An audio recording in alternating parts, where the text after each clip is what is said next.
I can't believe it. 京都ビデオ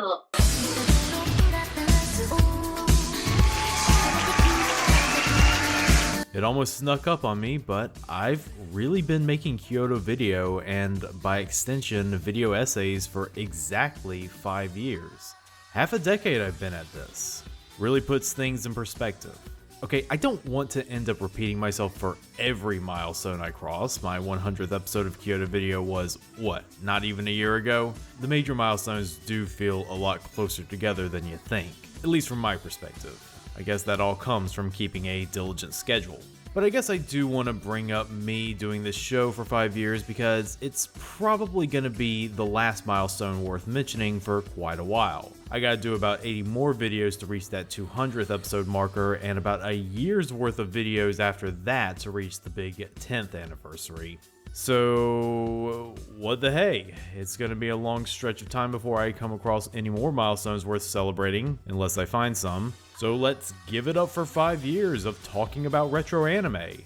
And I know exactly how I'm gonna celebrate it.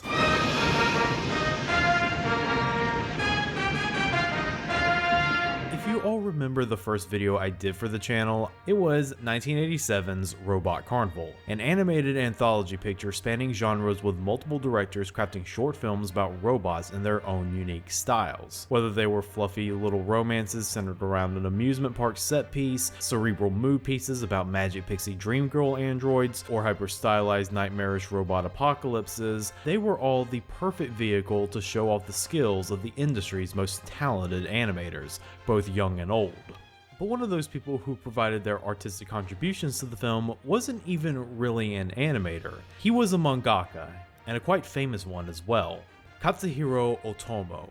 Contrary to some histories, including my own, Otomo wasn't that involved in Robot Carnival compared to the others. He was mostly responsible for the opening and closing framing devices, and he was asked to participate fairly late in production. He had even almost turned it down because he was more focused on pre-production work for the anime film adaptation of his own manga Akira. Otomo ultimately relented when producer Kazufumi Nomura said that they only wanted a storyboard. So Otomo did storyboards for the opening and closing before handing the director's chair off to character designer and animation director Atsuko Fukushima. But this is all important to know because 8 years later, after an extended hiatus, Otomo once again returned to the animation industry to helm a similar animated anthology film to Robot Carnival. But despite having less short films this time around, a paltry 3 compared to Robot Carnival's 9, it somehow felt bigger, and, in many ways, better. In fact, you could even say that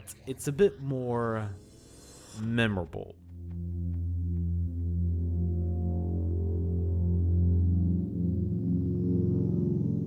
1995's Memories is practically an anomaly from the outside looking in. 3 short films, 3 stories with wildly different genres and central themes, 3 directors and their own separate animation teams using 3 very different animation styles, all of which is lined up side by side into this roughly 2-hour feature with 0 framing device or connective tissue of any kind. Or so it would seem. Memories was Katsuhiro Otomo's baby. In his grand return to directing anime following Akira, Otomo decided that he wanted to make a splash by adapting 3 short stories he wrote for the big screen. And he would do so by calling in several favors from the bigwigs and talent across the industry to create 3 ambitious works all in one package. The result is one of the most artistically rewarding anthology films I've ever experienced. One that only now has really started to get traction as a must-see anime.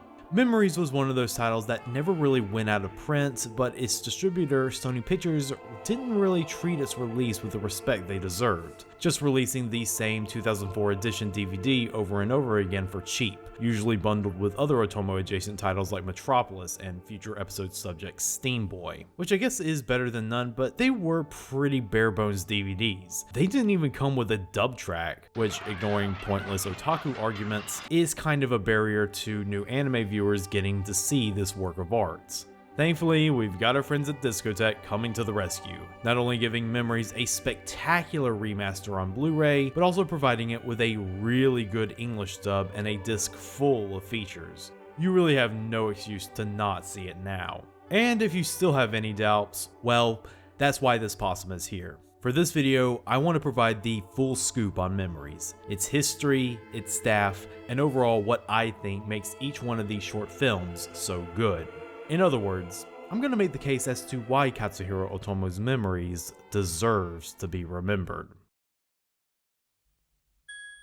この机から生まれた映画が間もなく全世界に向けて発信しようとしている。 We can't really talk about Memories without going into detail about who the man behind it really is. On April 14th, 1954, Katsuhiro Otomo was born in Tomei of the Miyagi Prefecture. Because Tomei was just a small rural district surrounded by nothing but rice fields and mountains, there was not a lot for Otomo to do aside from read manga. He mostly read alone as the only boy to a family full of sisters, and he was limited to buying one manga a month. He mostly stuck to Kobunsha's Shonen magazine, reading titles like Tezuka's Astro Boy and Yokoyama's Tetsujin 28 Go. At the same time as he read, he also developed the art bug when he began to trace the pages of his favorite manga in elementary school. But once middle school rolled around, Otomo became more determined in his path towards being a manga artist after reading Shotaro Ishinomori's How to Draw Manga. His artistic ambitions did not stop there. By high school, he developed a keen interest in film from watching Japanese and American movies at the local theaters. From there, Otomo decided he wanted to either be a professional illustrator or a film director for his future career. He still went into comics as a way to build his portfolio and give him some income. He published his first short manga, an adaptation of the Danish fairy tale The Little Match Girl, at age 17 in 1971. Before graduating high school, Otomo got into contact with an editor at the manga publisher Futabasha. After looking over his portfolio, the editor told Otomo that as soon as he graduated high school, he should move to Tokyo and contact him shortly afterwards. Otomo did exactly that and began his career as a professional manga artist with an adaptation of the Prospero Merime short story Matteo Falcone titled A Gun Report. For most of the 70s, Otomo published various short stories in the shonen publication Weekly Manga Action. But near the end of the decade, he had realized something. A lot of the science fiction work he fell in love with had fallen out of favor in the manga sphere, or had either evolved into giant robot narratives or space operas. Otomo felt like there was a niche waiting to be filled. I started working on manga in the late 70s. Almost all manga was Gekiga like Gogo 13, so it was all Gekiga or sports manga, nothing to do with science fiction. So when I started to do professional work as a manga artist, I thought what I should do next. Back when I was a kid, I used to love science fiction stories, and so I thought about trying to recreate that kind of excitement I had. In 1979, Otomo published the science fiction work Fireball. That very same year, he published an anthology book of his short stories called Short Piece. These two writings would instantly catapult Otomo to a wider audience. Readers were impressed not just by his heavily thematic sci-fi stories, but also his art style that seemed to break all the rules set forth by forerunners like Tezuka. Otomo's art style was focused on crafting elaborate realism over stylization, with him citing French comics author Moebius as a primary influence. His realistic character designs, eschewing the typical cartooniness of others, was also born out of a necessity to use his own friends and family as reference models when creating. It was this development of style that gave Otomo's stories a grittiness that made them one of a kind. Otomo's sci-fi work, which began with Firefall but continued with works like Domu and Akira, made him a celebrated artist. Manga historians have stated that his unique style put him at the forefront of what they called the new wave of manga, a movement in the late 70s to early 80s that eschewed the genre trappings of shonen, shoujo, and gekiga to form their own expressions. Otomo rode this wave alongside mangakas like Fumiko Takano, Daijiro Morohoshi, and Hideo Azuma. Otomo's stories ran in shonen publications yet had the style and sensibilities of mature gekiga titles. That had a profound and influential effect on manga going forward, to the point that Japanese manga historians have said that the history of manga can be divided up into two eras, before Otomo and after Otomo. But Otomo still wanted to make movies. At age 25, he had actually spent 5 million yen out of pocket just to shoot a 6mm live-action hour-long film, all just so he could immerse himself into the directing process. It wasn't until 1982, when he worked for Madhouse as a character designer for the anime film Harmageddon, that he really began to enter the anime industry. Around the time I worked on Harmageddon, I also visited the studio while the anime was in production. Watching them work made me feel, maybe I can do this by myself.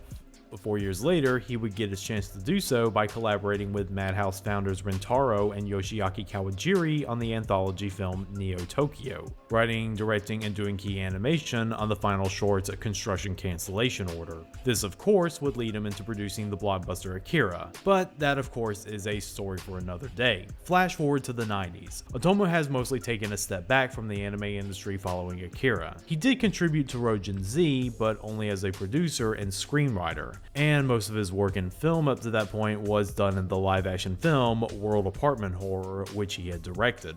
By the mid-90s, he was getting that itch to get back to helm another anime production, but he regretted that with Akira, he did most of the work to the point that he felt like he overshadowed most other creators. Then he remembered the work he did on the anthology films Neo Tokyo and Robot Carnival and figured that was the way to go. Otomo used every contact in his Rolodex to get Memories off the ground. This resulted in Memories having around 5 producers, including Gainax co-founder Hiroaki Inouye, and 2 studios animating, one short being done by Otomo's old comrades at Madhouse, while the other 2 being done by Eiko Tanaka's own Studio 4C. This was a huge deal for the latter, since this was to be their first full-fledged in-house production since they were only a secondary studio at that time. Not only that, but Memories would be one of the largest productions that would introduce newfangled digital animation technology and techniques, a complete rarity in an industry where 90% of works were still being done on cells. You would think a project like Memories would be an incredibly risky venture, especially being done in the midst of the 90s recession. But the staff really weren't all that concerned. For one thing, most of the budget was subsidized by the Japan Art Fund, which allowed it to play in film festivals. But also, people really seemed to have faith in Otomo and his vision. As executive producer and general director, Katsuhiro Otomo had a lot of power in steering Memories. He wrote the stories for all the shorts and got to choose who worked on which. He also had the positive global reception of Akira fresh on his mind, so he very much encouraged international appeal. He even was the deciding factor in having the closing credits music be a techno jam by Takeo Ashino, both because he wanted to set Memories in time and to turn the theaters into a dance club by the end.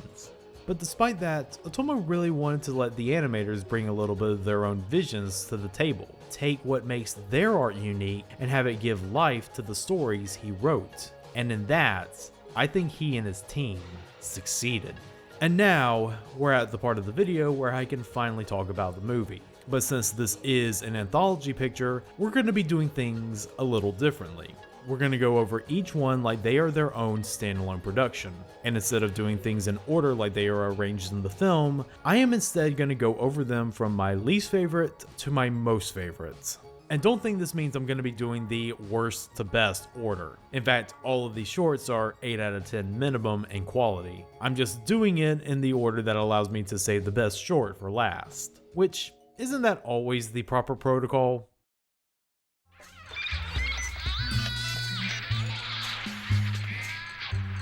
Do we have some sort of accident?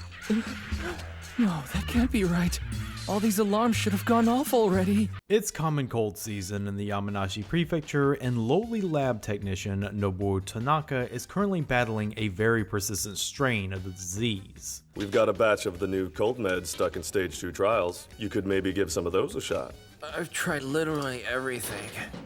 Desperate for a cure while at work, he swallows some pills on his boss's desk that he assumes is a new form of cold medicine. The side effects, aside from the usual drowsiness, is that the pill reacting to a fresh flu shot has caused Nobuo's body odor, not farts you sillies, to become a gas so toxic and smelly it causes the death of every living human and creature within the lab and Yamanashi. Getting into contact with the heads of state, they order Nobuo to bring the experimental drug to Tokyo, not knowing that their courier is a walking, talking bioweapon. The medicine and the paperwork must be handed directly to me, understand?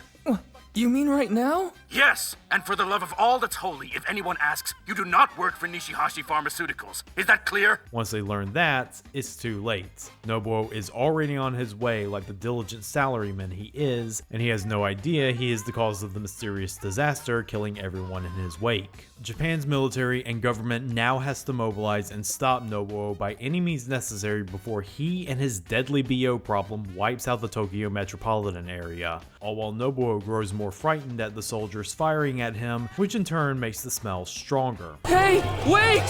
Don't leave me here! Please, come back! The middle short of Memories, Stink Bomb is the one short of the bunch that tends to get the coldest reception of the bunch.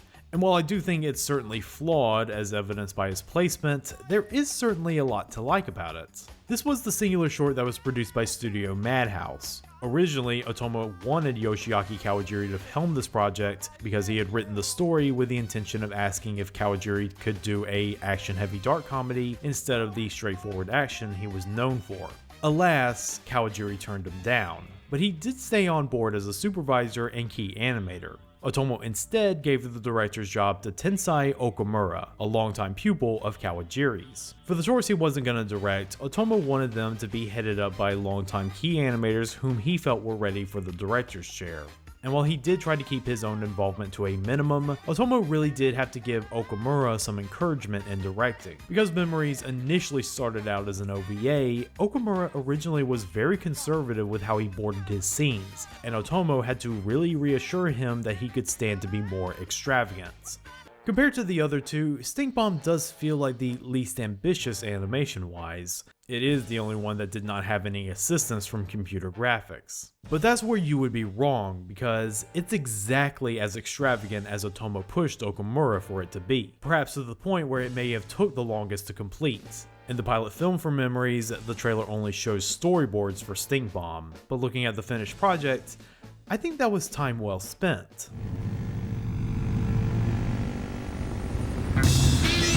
Based off the Gloria Ramirez incident, in which a dying woman's body caused the hospitalization of 5 medical workers exposed to her, Otomo decided to take that freak tragedy and turn it into an apocalyptic comedy. Utilizing the oldest sketch comedy writing rules, Otomo gets the plot into a groove and keeps ramping it up as it goes along. As the short goes, everything from the problem to the solutions get bigger and more extreme. Nobuo's stench cloud gets bigger, smellier, and more visible, and the Japanese Self-Defense Force's response gets more explosive and desperate, all of which leads to a montage of the military firing every missile and shell they have at Nobuo, all of them missing, cutting back to the chaos of Tokyo's populace attempting to evacuate. What's wrong with them?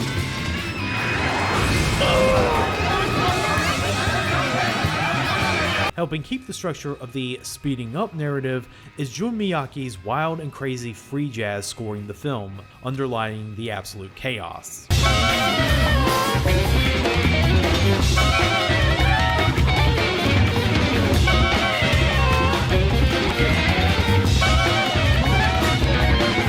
But back to the animation. What actually sells you on the craziness of the short is that Okamura takes Otomo's advice and doesn't skip on the bigness of it. The carefully crafted military hardware, the explosion and the destruction that follows in their wake, the crowd shots of people running away from Nobuo, the way Nobuo's stink cloud wafts and billows behind him, especially in the tunnel scene when dry ice is added to the mixture. There's no skimping on the animation here. Even the first scene is an elaborate pan out into a crowded doctor's waiting room full of people. This cut right here in the Defense Ministry's bunker took more than a month to animate, despite it also just being a simple pan out. All because they had to animate all the monitors moving and military brass milling about without sacrificing a bit of detail. That's the key to making this short feel big. But one detail you can miss when looking at the big picture is just how good the character animation is throughout the short.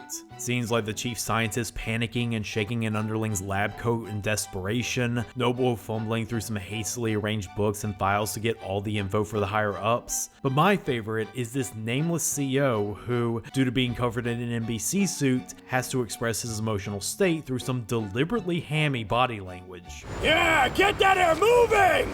Freeze him out like he's Frosty the goddamn snowman! Charlie Happy this, asshole! Story-wise, I think what sells the premise on its pretty bleak subject matter is Otomo's satirical bent. If you know him, he's not gonna pass up an opportunity to stick it to inefficient Japanese bureaucracy, both corporate and government. Here, what dooms everyone is the pharmaceutical higher-ups' obsession with saving face. Once they learn about the incident, they immediately tell Nobuo to pack everything up and get to Tokyo because they do not want the police to discover this experimental medicine when they arrive to investigate. Also prioritizing saving face is the Ministry of Defense. Once the problem gets solved in the end, thanks to the Americans, they are more concerned that the Emperor didn't have to evacuate and thus didn't have to compromise his bravery. The Emperor didn't get on the plane then? Whew, that's a relief. But I think the biggest takedown of certain Japanese values within this story is the character of Nobuo himself. Nobuo represents the ideal Japanese salaryman. Diligent, weak-willed, and devoted to doing anything those above his station tell him to do. A sad sack personality that's really brought to life in the Japanese version by Hideyuki Hori, playing very much against type. But most of what happens in this story is the result of Nobuo being too much of a good worker to really question anything. He takes the pills because his co-workers dropped the suggestion to him. Hey Nobuo, I heard there's something really powerful just out of R&D. Spotted a test batch on the chief's desk earlier. Since they haven't said dosing yet, it'll be high octane. He doesn't stay where he is because the CEO tells him to go to Tokyo. I want you to find a particular medicine and its accompanying paperwork, and then I want you to immediately bring them directly to me here at our headquarters in Tokyo. And most importantly, this whole disaster happens because Nobuo's too much of a workaholic to stay home when he's sick. Morning, Mr. Tanaka. Are you feeling any better? Still have a fever. Just didn't want to sit alone in my apartment all day. You stupid idiot! Consequentially, Nobuo's character is also one of the major reasons why some find this their least favorite short. Okamura comments on this in the Blu-ray booklet that it was a difficult story to birth because he could hear people screaming at the screen, "No, you idiot!" upon witnessing Nobuo's actions. Most of this is due to Nobuo being too spineless to question orders, but it does get to a point where Nobuo just might be too dense to figure out what's going on. Why is it following me? Even when the army is actively trying to communicate the situation to him, he still doesn't get it. Not even his own grandma can get through to him. I don't quite know why, but they say it'll be putting people in danger if you go. Don't go. Why is Grandma here? McFly, hello, anybody home? This ties into what I think is my big issue with this short, and that's the ending. The American military, who it turns out were the investors of this experimental bioweapon, arrives to capture Nobuo in their experimental NASA spacesuits. Surprisingly, it works, and the day is saved, right? Well, during the congratulations, it turns out that Nobuo is in one of those spacesuits, and upon delivering the classified materials to his boss, takes off the spacesuit, releasing the gas and killing everybody. Not only does this beg the question of how exactly Nobuo wound up in the spacesuit in the first place, since the Americans are just as surprised at this development as the Japanese, but it also just means that the short ends on one big shrug. The only part that works is the final punchline that implies that Nobuo only just now notices the stench. What a stink! Otomo and Okamura both have commented that actually ending the short was difficult. The original ending was going to be a final shot of Nobuo alone on an island full of beautiful otherworldly plants, tying into a forgotten plot point about how his stench kills animals but causes plants to blossom regardless of climate. Ultimately, that ending got cut because it didn't fit the mood of the piece. So now we're stuck with the kind of ending that feels more appropriate for an SNL sketch that ran out of jokes. However, Stink Bomb, despite being the weakest of the short films, is still pretty strong. Okamura's ability at boarding a scene and making it feel appropriately big is top notch, and you got the finest animators at Madhouse right in his corner to deliver on all of that. So if this is the worst that Memories has to offer, you can only imagine what's in store for us from here on out. Can hot.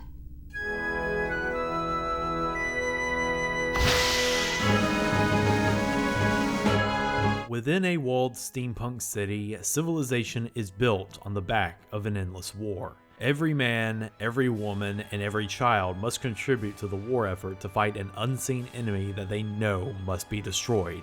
In this world, there are no dreams, only labor. No God, only the cannon. With every district built around one of many cannons that is needed to be fired daily as part of the war effort, our story is focused on the day of a singular family within the city. A father who loads the cannons, a mother who makes the shells for the cannon, and a son who attends school so that he may one day achieve his dream of getting to actually shoot the cannon. War is the destiny of every citizen within these walls, so all they can do is shoot and blast with all their might. Shoot for the good of their nation.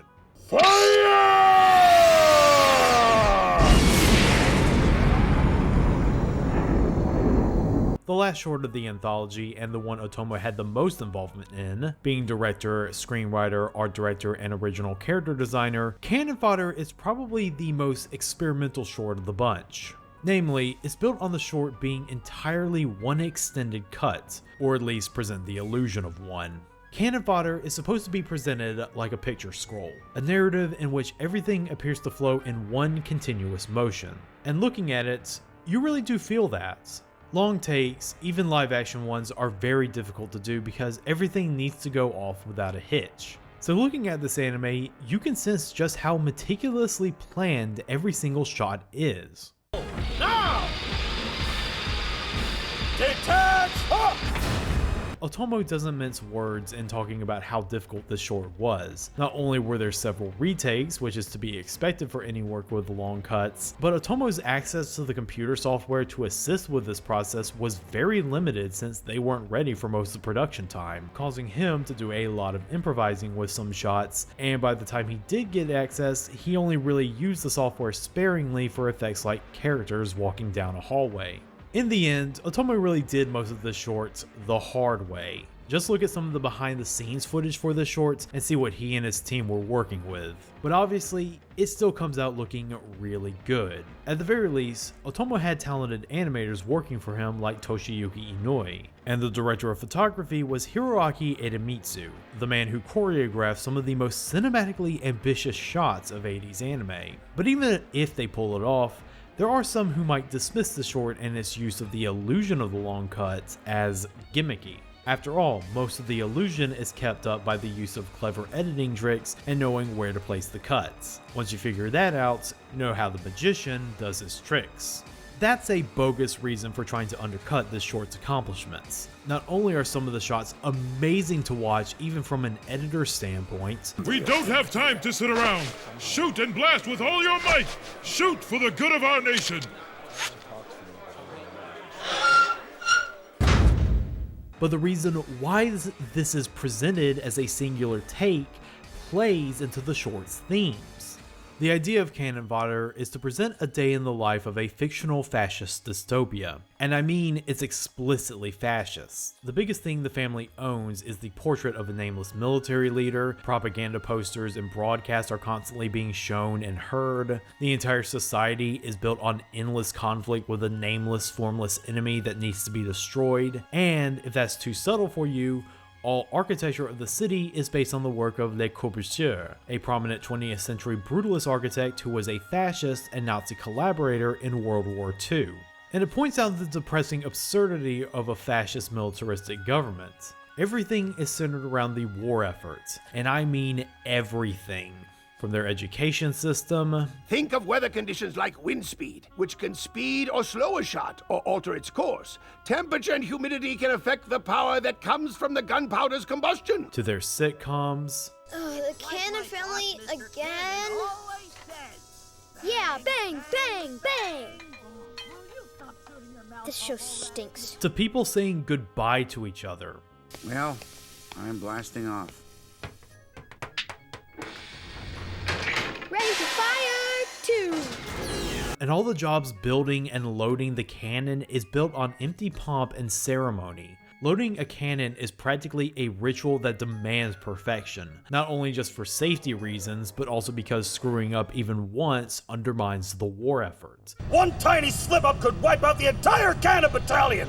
Do I make myself clear? Yes, Lord Commander! And punishment for that also involves the cannon, being forced to stand in the vicinity of the incredibly loud cannon without any ear protection.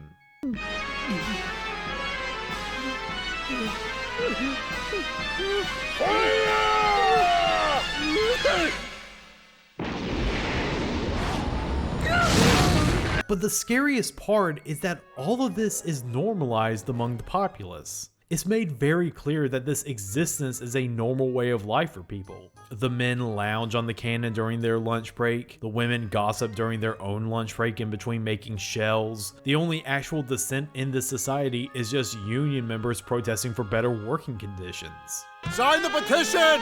We demand non-toxic gunpowder! For health and safety! For us and for our families as well! And this normalization is best shown in how it relates to the kid. Fascist society through the eyes of a child is the main theme of the shorts, as evidenced by the art style and character designs. Hidekazu Ohara's design work gives this anime the impression of a child's drawing. Best shown in how there's little difference between the boy's doodles and the real world he resides in. Also, the soundtrack for the short is that very specific score where it sounds orchestral but is obviously very keyboard driven, a type of soundtrack I remember seeing in a lot of children's movies as a kid.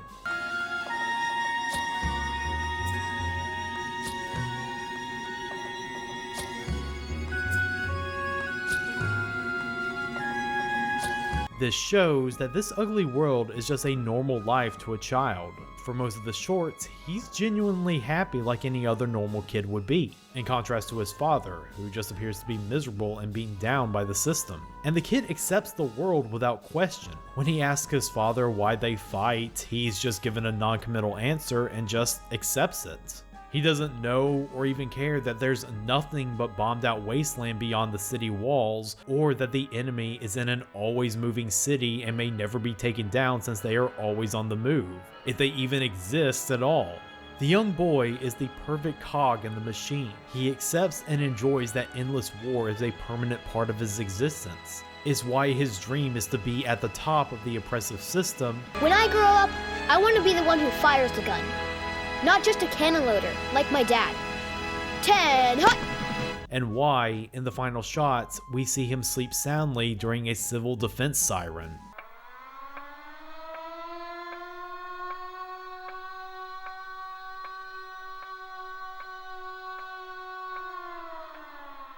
Cannon Fodder is a genuinely great short that is able to wash away the perceived gimmickiness of its central animation tenets and merge it with the themes that it presents. The only downside is that it definitely feels more like an animated experiment rather than an animated film, which is the reason why it's also the shortest. The fact that the scroll effect went 20 minutes is a feat in and of itself. It's impressive, but Cannon Fodder can only be runner-up to what is the actual best short of Memories.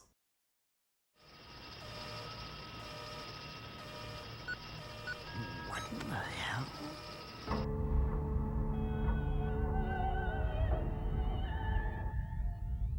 In the far-off reaches of outer space, the salvage freighter Corona is out on a mission. They're just about to call the mission in when they suddenly get a distress signal in the middle of a spaceship graveyard. There, the multinational crew find a massive space station. The crew's two engineers, the veteran Hines and the cocky young gun Miguel, venture within to examine the craft to see if there's anyone actually alive in there.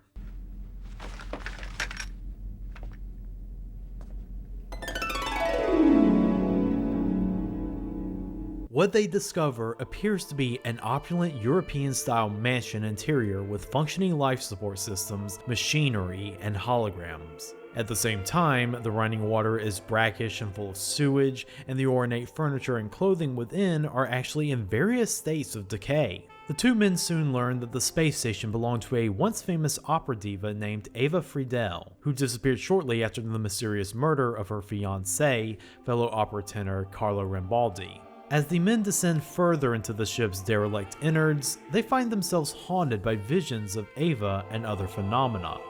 Who's there? Of course. It's because I was singing for Carlo. Right? As a magnetic storm brews outside, Heinz and Miguel soon realize that they need to escape before they are entrapped by the ship's darkest secret.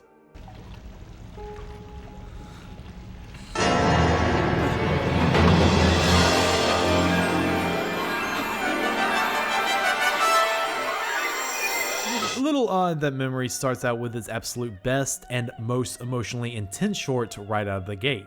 But that's how Otomo structured it, and you can't say it doesn't get you on board for the rest of the feature. In fact, it's the reason why this film is named Memories in the first place. Magnetic Rose is one of the odd films out in this omnibus. It is based on something Otomo did write, but it wasn't a screenplay. It was based off of a one-off comic he wrote that was published on November 17th, 1980 in Young Magazine called What Else?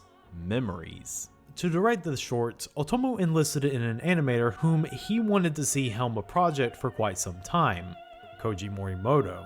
A long-standing industry vet and co-founder of Studio 4C, Morimoto had also been Otomo's most reliable collaborator in the anime industry up to that point. He had been a key animator on Construction Cancellation Order, directed the short Franken's Gears for Robot Carnival, and had been animation director for Akira. Morimoto had also been pushing Otomo to do either an adaptation of this story or another Otomo story called A Farewell to Arms, so that certainly helped. Otomo also decided to get another trusted compatriot of his involved, Satoshi Kon. Kon, having started out in the industry as Otomo's assistant, was also another no-brainer for the job. He had written the screenplay for Otomo's live-action film World Apartment Horror, and had broken into the anime industry with his work on Rojin Z. He was someone Otomo had a lot of faith in, so he chose Kon to be the one to adapt his comic as screenwriter, layout artist, and background designer.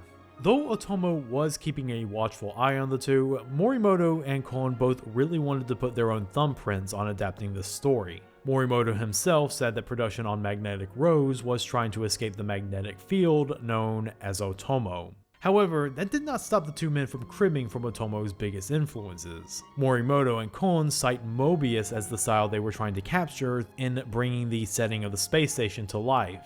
From the verdant French pastures that end up being holograms, to the Rococo futurist interior that slowly gives way to barren industrial hallways before ending in the ship's core that is so decrepit it's almost alien. And like cannon fodder, there were CG shots in here as well. Unlike Otomo though, Morimoto's fair usage was a deliberate choice. あくまでもその作品の中のね、作品の中で使うっていう時に考えると、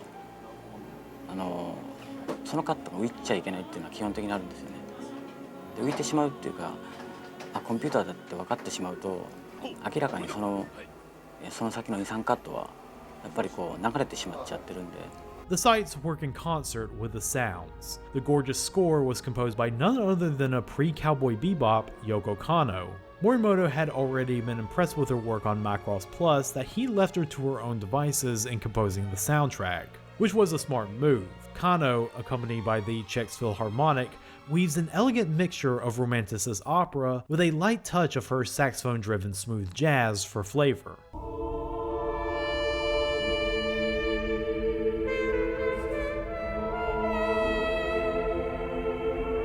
The soundtrack in turn builds the structure of the narrative, starting out sparse and minimalist as the Corona navigates to the SOS signal,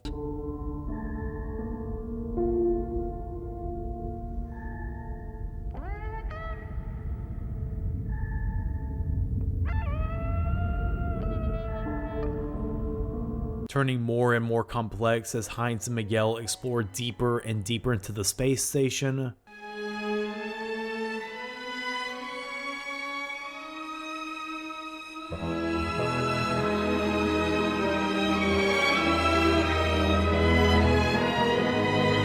Before exploding into a gorgeous triumphant aria as the story slams into the climax.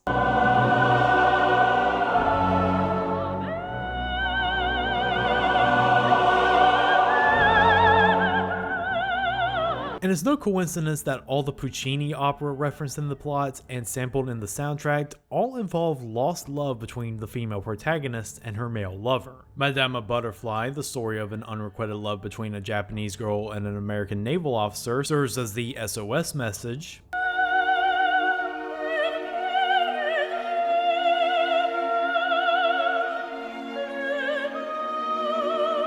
And Tosca, the story of an opera singer going to great lengths to save her lover, up to including murder, is reenacted as a major turning point in the story.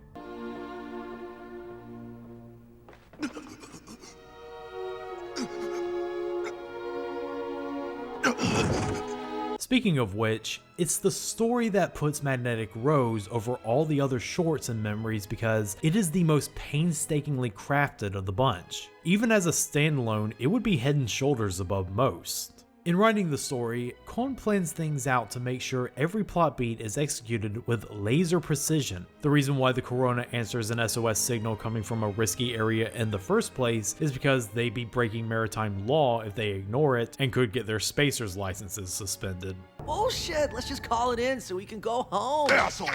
That goes against regulations. We'll lose our space crew license if we don't. And, this being Kon, we see him frolic in one of his favorite reoccurring themes of blurring the lines between simulated fantasy and cold reality. An ideal place to, considering the central theme of this short is the weaponization of memories, both good and bad. The part of the ship that's the most well-maintained is a trophy room, a monument to Ava's past glories. It is the microcosm for the space station it resides in, a seemingly immaculate simulation of Ava's past memories as a noblewoman turned soprano prima donna surrounded by adoring aristocracy. But when you take a closer look, everything in the space station is fake in one way or another. The gorgeous countryside outside the window, hologram, the fantastic feast in the dining room, elaborate prop food, the gorgeous gowns in her wardrobe, falling apart at the touch. And as the explorers delve further in, the beautiful interior eventually becomes one that's literally rotting and rusting away. All the mansion is at that point is just fancy wrapping paper. The unreal doesn't stop existing in the physical space though. Once Miguel finds himself entrapped by Ava, the decaying reality all of a sudden becomes the idealized world of Ava's, and he is now part of her fantasy as her lost lover, Carlo. In her backstory, Ava fell in love with Carlo and from that point onward would do anything for him. Even when she lost her voice and resorted to lip syncing at her concerts, thus losing her career to scandal when she was found out, she didn't mind because she only wanted to sing for Carlo. Only I may decide my own value. That is, until Carlo died under mysterious circumstances and Ava going into hiding shortly thereafter. It is soon revealed that it was Ava who murdered Carlo because he got cold feet on the eve of what was to be their wedding. Ava now has the power to distort her own memories to make it so that Carla never left her, with Miguel playing the role, and he is not the first one to play it. I prefer to think I've made my Carlo eternal. You what? And the Carlo that lives on in my memories will never have a change of heart. Thus, Ava has rendered her own memories fraudulent by removing all of the bad and replacing them with all of the good, just permanently living in a false memory of her own volition. And by the end, it's revealed that the Ava with these powers is just a rogue AI simulating the memories of the real Ava, who in the present is nothing more than a mummified, long-dead corpse. That would be enough to make an excellent story of how one can just simply turn their own memories into idealized fantasy. But Kon doesn't stop there. He's got to take things one step beyond. The original story is your typical Twilight Zone narrative of men coming across a mysterious phenomenon that gets answered with a well-executed twist. Morimoto and Kon went through several drafts in adapting the story, but they always felt something was missing. For one thing, they felt the protagonist in Hines was just too much of a casual observer of the story. So, in order for Hines to take a more active role in the story, Kon crafts the emotional centerpiece of it. For the early part of the story, Hines just appears to be the straight man to Miguel, who appears to be already smitten with Ava even before he's ensnared by her. I guess you could say she ghosted me? Oh yeah? Smart lady. She must have smelled you coming. Man, shut up. But along the way, Hines also begins to act strangely. First, he desperately tries to catch a music box shaped like a young girl from falling. Then he starts seeing images of a similar blonde girl falling in front of him. And then finally, when Ava tries to capture him by crafting the perfect fabrication of his family on Earth, Hines looks remorseful at the fabrication of his daughter, Emily. All I know is I gotta get rid of every last one!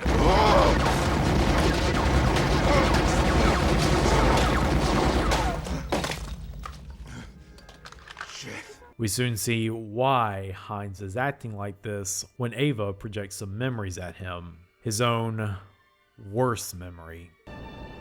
Papa? Don't come up here!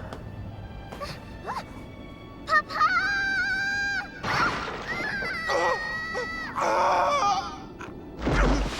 Kon tops Otomo's well-executed twist with a well-executed twist of his own. One that doesn't beat you over the head with obvious foreshadowing, but changes everything after you see it. It's made even better in the English dub, all thanks to voice actor Mark Swint's stellar emotional performance. The Emily you want is right over here.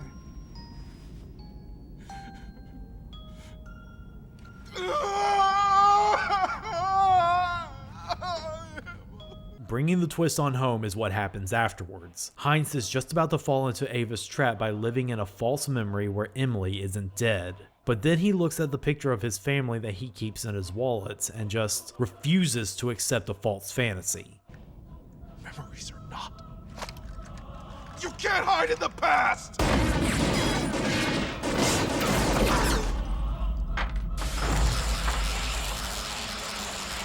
He'd rather take his chances towards uncertain doom than just be another pawn in an elaborate fantasy.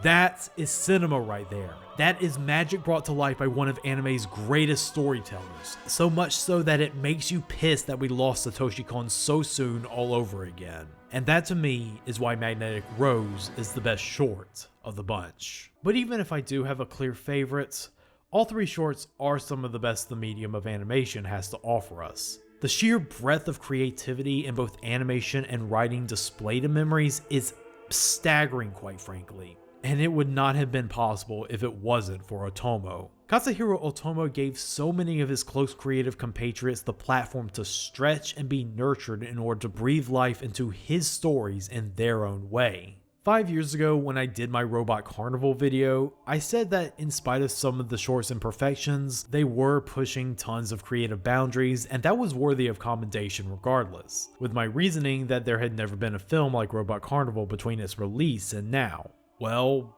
I was wrong.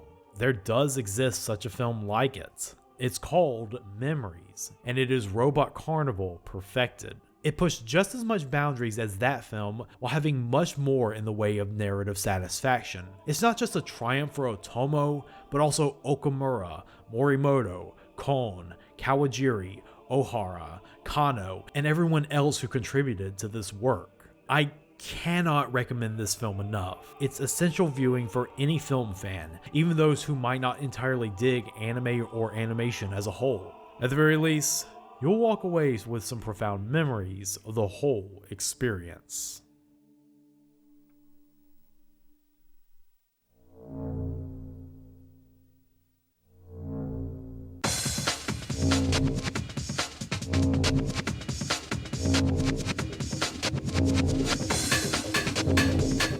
Hey everyone, I want to take the time to say thank you all for tuning in these past 5 years and helping keep the channel going.